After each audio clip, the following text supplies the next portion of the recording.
लो मेरी कक्षा 8वीं के विद्यार्थी तो विषय सामाजिक विज्ञान का पेपर लेकर आ चुके हैं, अर्धवार्षिक पेपर, ठीक है, हिंदी माध्यम का, ठीक है। तो यहाँ पर सारा पेपर सोल्व करके बताने वाले हैं।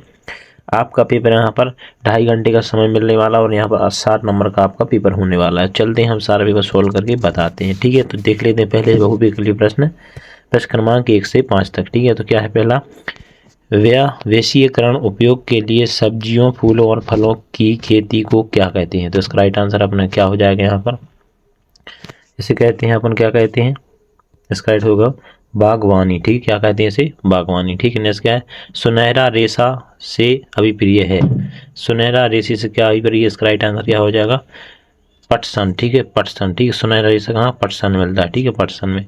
भारत की रक्षा नेता और प्रमुख सेनापति होते हैं, ठीक है, भारत की रक्षा सेना और प्रमुख सेनापति होते हैं। तो इसका राइट आंसर क्या हो जाएगा यहाँ पर, इसका राइट आंसर सी, ठीक है, राष्ट्रपति, ठीक है, राष्ट्रपति द्वारा, ठीक है। नेक्स्ट क्या है, भारत के अधिकांश भूमि का उपयोग किसके लिए किया जाता है? तो राइट आंसर इसका क्या हो जाएगा, इसका राइट आंसर हो जाएगा खेती, ठीक है, खेती के लिए किया जाता है, किसके लिए, खेती के लिए किया जाता है। नेक्स्ट क्या है, भारत में जनगणना कितने वर्षों में एक बार होती है? तो इसका राइट आंसर क्या हो जाएगा यहाँ पर, 10 वर्षों में, ठीक है, इसका राइट 10 वर्षों में, ठीक है, 10 वर्षों में एक बार होती है, ठीक है। यहाँ पर सारे यहाँ पर सही विकल्प बता दिए। अब खालिस्तान देख लेते हैं, तो नीचे यहाँ पर चलते हैं, प्रश्न क्रमांक 6 से 10, ठीक है। तो यहाँ पर हमने रेगिस्तान देख लेते। पहला क्या है, टिक्कों कारखाना खालिस्तान नदी के किनारे पर स्थित है। तो किस नदी के किनारे पर स्थित है? तो इसका होगा स्वर्ण रेखा, ठीक है, स्वर्ण रेखा, ठीक है। कौन सी नदी पर है? स्वर्ण रेखा नदी पर, कौन सी, स्वर्ण रेखा नदी पर, ठीक है। नेक्स्ट क्या है अपना, वे संविधान जो प्रकृति से प्राप्त, वे संसाधन जो प्रकृति से प्राप्त होते हैं और बिना किसी विशेष परिवर्तन के उपयोग में लाए जाते हैं, खालिस्तान साधन कहलाते हैं। तो कौन से साधन कहलाते हैं? उन्हें कहते हैं प्राकृतिक साधन, ठीक है, उन्हें अपन प्राकृतिक साधन कहते हैं, ठीक है, ठीक है, प्राकृतिक साधन कहते हैं। नेक्स्ट क्या है अपना, कृषि एक खालिस्तान क्रिया है। कौन सी क्रिया है? प्राथमिक क्रिया, ठीक, कौन सी, प्राथमिक, ठीक है, कृषि एक प्राथमिक क्रिया है, ठीक, कौन सी, प्राथमिक क्रिया है, ठीक है। नेक्स्ट, मक्का को खालिस्तान के नाम से भी जाना जाता है, किसके नाम से आता है? भुट्टा, ठीक, किसके, भुट्टा, ठीक है, भुट्टा के नाम से भी मक्का को जाना जाता है, भुट्टा, ठीक है। नेक्स्ट, उभरते हुए उद्योग खालिस्तान के नाम से भी जाना, ऊपरी उद्योग को किसके नाम जाना जाता है? सनराइज, किसके नाम से? सनराइज के, ठीक है, सनराइज के नाम से भी जाना जाता है, किसके नाम से? सनराइज के नाम से भी जाना जाता है, ठीक है। नेक्स्ट देख लेते हैं प्रश्न क्रमांक 11 से 15 तक, ठीक है। परिवृत्त क्या है बताइए। 12वां, भाषाविद किसे कहते हैं? प्रश्न क्रमांक 13वां, संसाधन संरक्षण क्या है? प्रश्न 14वां, अपने घर और अपनी कक्षा के में उपयोग लिए जाने वाले किन्हीं 5 साधनों के नाम लिखिए। प्रश्न क्रमांक 15वां, न्यूनतम वेतन कौन तय करता है, ठीक है। प्रश्न क्रमांक 16वां क्या है, निरपेक्ष शब्द का अर्थ क्या है? तो यहाँ पर हम प्रश्न क्रमांक 11 से प्रश्न क्रमांक 16 तक के आंसर देख लेते हैं। प्रश्न क्रमांक 11 का उत्तर, प्रति, कुछ समय के लिए बिना खेती छोड़े दी और वाले जमीन ताकि उसकी मिट्टी दोबारा उपजाऊ हो जाए, उसे क्या कहते हैं? प्रति, ठीक है, प्रति डेली, ठीक है। 12वां क्वेश्चन, भविष्यविद, ऐसी व्यक्ति जो कई भाषाओं का जानकारी हो, उस जानकारी और विविधता होती है, उसे भविष्यविद कहते हैं, भाषाविद कहते हैं, ठीक है। 13वां क्वेश्चन आंसर देख लेते हैं। साधनों का सर्वोत्तम तथा बुद्धिमत्ता पूर्वक उपयोग करना, उन्हें नवीनीकरण के समय देना साधन संरक्षण कहलाता है, ठीक है। 14वां क्वेश्चन का आंसर देख लेते हैं। घर और रक्षा के लिए 5 साधन, ठीक है, घर और कक्षा के लिए 5 साधन, तो जल, हवा, बिजली, मेज, कुर्सी और बोर्ड। घर में हम जल, हवा और बिजली का उपयोग करते हैं, जबकि कक्षा में हम इनका उपयोग होता है मेज, कुर्सी और बोर्ड जैसे सामान भी कक्षा का आवश्यक होती हैं, ठीक। 15वां का आंसर देख लेते हैं। यहाँ पर क्या है, न्यूनतम वेतन प्रत्येक राज्य की सरकार तय करती है। न्यूनतम वेतन कौन तय करता है? राज्य की सरकार, ठीक है। 16वें का आंसर देख लेते हैं। तो क्या है, निरपेक्ष शब्द का समानार्थी शब्द क्या है? न्याय संगत व्यवहार करना, ठीक है। अब नेक्स्ट क्वेश्चन देख लेते हैं 17 से लघु उत्तरीय प्रश्न देख लेते हैं 17 से 22 तक। ठीक है, तो 17वां क्वेश्चन क्या है, जेम्स मिल ने भारतीय इतिहास को किन कालखंडों में बांटा है। 18वां, यूरोप व्यापारिक कंपनियां भारत की तरफ क्यों आकर्षित हो रही हैं। प्रश्न 19वां, भारत में ईस्ट इंडिया कंपनी का प्रथम उद्देश्य क्या था। क्वेश्चन 20वां, कौन सा उद्योग प्रति आधुनिक उद्योग का मेरुदंड कहा जाता है और क्यों। 21वां क्वेश्चन, धर्म को राज्य से अलग रखना महत्वपूर्ण क्यों है। प्रश्न 22वां, मतदान प्रक्रिया में अमिट स्याही से मतदान की अंगुलियों पर निशान क्यों लगाया जाता है। ठीक है, तो 17 से 22 तक के आंसर देख लेते हैं। प्रश्न क्रमांक 17 का आंसर देख लेते हैं। जेम्स मिल ने भारतीय इतिहास को हिंदू, मुस्लिम, ईसाई के 3 खंडों में बांटा है। ठीक है, कितने खंडों में, 3 खंडों में। 18वां का आंसर देख लेते हैं। यूरोप कंपनियां को भारत तरफ आकर्षित होने का निम्नलिखित कारण, क्योंकि यूरोप कंपनियां भारत के साथ व्यापार में अपार संभावनाएं देखती हैं। यूरोप देशों में भारत की अनेक वस्तुओं की भारी मांग थी, जैसे कपास, रेशम, काली मिर्ची, लौंग, इलायची और दालचीनी इत्यादि।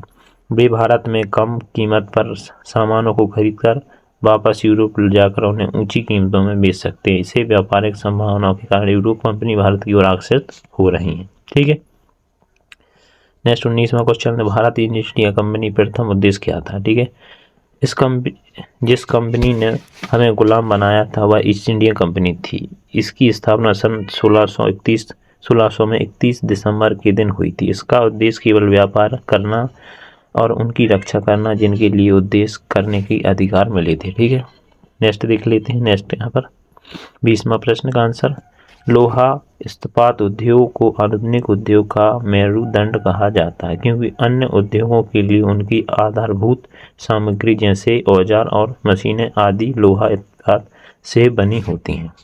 ठीक है, प्रश्न 21वां देख लेते हैं। धर्म और राज्य से अलग रखना महत्वपूर्ण है। धर्मनिरपेक्षता का सबसे महत्वपूर्ण पहलू है धर्म को समाज शस्त्र से अलग करना। एक लोकतांत्रिक देश में एक बहुत जरूरी है। दुनिया के तकरीबन सारे देशों में एक से ज़्यादा धर्मों को लोग साथ रहते हैं। ठीक है, जाहिर है कि देश की किसी एक धर्म के लोग की संख्या ज़्यादा होगी। अरब सागर बहुत मत वाले धर्मों के लोगों को राज्य सत्ता से पहुंच जाते हैं। लोग उनका समूह दूसरे धर्मों के खिलाफ भेदभाव करने और उन्हें परेशान करने के लिए सत्ता और राज्य के आर्थिक साधनों का इस्तेमाल कर सकता है।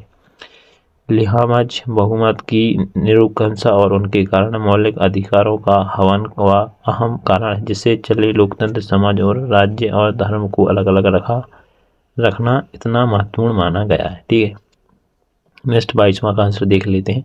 मतदान प्रक्रिया में अमिट स्याही से मतदान की अंगुलियां निशान क्यों लगाया जाता है। मतदान प्रक्रिया अमिट स्याही का उपयोग सुनिश्चित करने के लिए किया जाता है कि यह व्यक्ति केवल एक ही बार मतदान कर सकता है। ठीक है, यह घोषणा और फर्जी मतदान को रोकने के लिए सुरक्षा उपयोगी है। सही जल्दी सूख जाती है और इसे आसानी से मिटाना या धोना नहीं जा सकता। कोई दिनों तक निशान बना रख सकता है। ठीक है, यह चुनाव प्रक्रिया के पारदर्शिता और निरपेक्षता बनाए रखने के लिए मदद करती है। ठीक है, नेक्स्ट यहाँ पर क्वेश्चन देख लिए दीर्घ उत्तरीय प्रश्न, फिर उनके आंसर देखते हैं।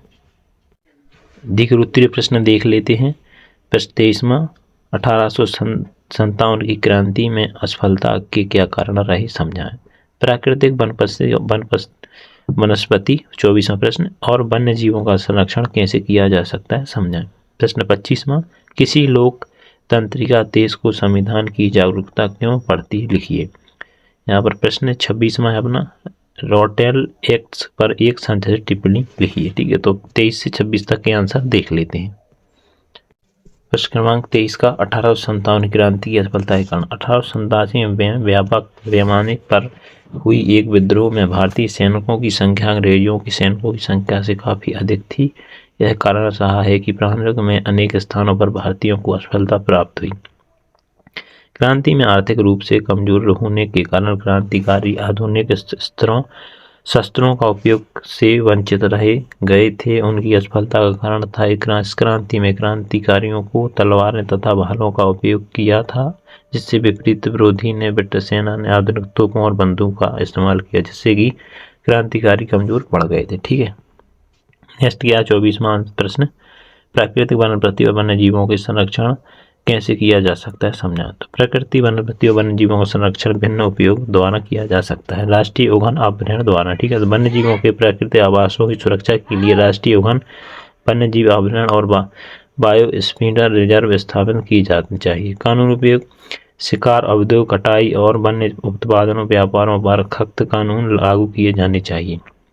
जन जागरूकता, लोगों को संरक्षण के महत्व के बारे में जागरूक पैदा करनी चाहिए ताकि वे प्राकृतिक साधनों का सम्मान करें। वन नियंत्रण, अधिक से अधिक पेड़ लगाकर वनों की कटाई को रोकना और वनस्पति का संरक्षण किया जा सकता है। प्रदूषण नियंत्रण, प्रदूषण को नियंत्रण करना भी आवश्यक है क्योंकि हम पारिस्थितिकी तंत्र की नुकसान पहुंचाते हैं। ठीक है, नेक्स्ट क्वेश्चन का आंसर देख ले। 25वां संविधान की जागरूकता। तो यह उन आदर्शों को सूत्रबद्ध करता है जिनके आधार पर नागरिकों और अपने देश की अपनी इच्छा और सपनों के अनुसार सच रच सकते हैं। यह ऐसा नियम निश्चित करता है जिसके द्वारा शासकों के हाथों संपत्ति और दुरुपयोग को रोका जा सके। संविधान यह भी सुनिश्चित कर सकता है कि कोई ताकतवर समूह किसी दूसरे का ताकतवर समूह को लोगों के खिलाफ अपनी ताकत का प्रयोग ना कर सके। नेक्स्ट देख लेते हैं 26 और लास्ट क्वेश्चन का आंसर।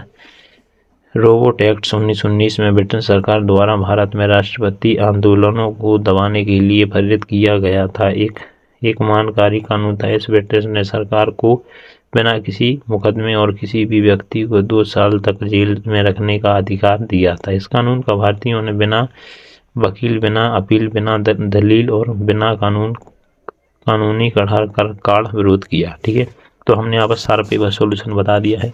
तो वीडियो को लाइक करना है, चैनल सब्सक्राइब। मिलते हैं नेक्स्ट पेपर में।